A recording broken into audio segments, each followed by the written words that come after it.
economic hitmen really have been the ones responsible for creating this first truly global empire.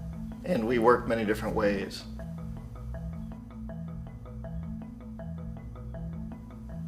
But perhaps the most common is that we will identify a country that has resources our corporations covet, like oil, and then arrange a huge loan to that country from the World Bank or one of its sister organizations.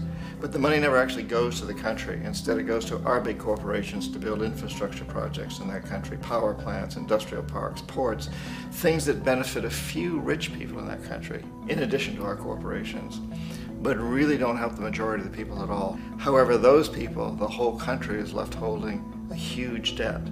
It's such a big debt they can't repay it, and that's part of the plan, that they can't repay it.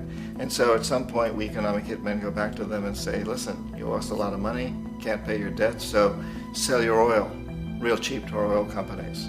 Allow us to build a military base in your country, or send troops in support of ours to someplace in the world like Iraq, or vote with us on the next UN vote. To have their electric utility company privatized and their water and sewage system privatized and sold to U.S. corporations or other multinational corporations.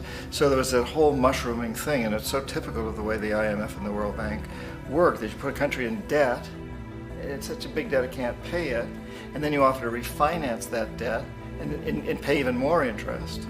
And you demand this quid pro quo, which you call a conditionality or good governance, which means basically that they've got to sell off their resources, including many of their social services, their utility companies, their school systems sometimes, their penal systems, their insurance systems, to foreign corporations. So it's a double, triple, quadruple whammy.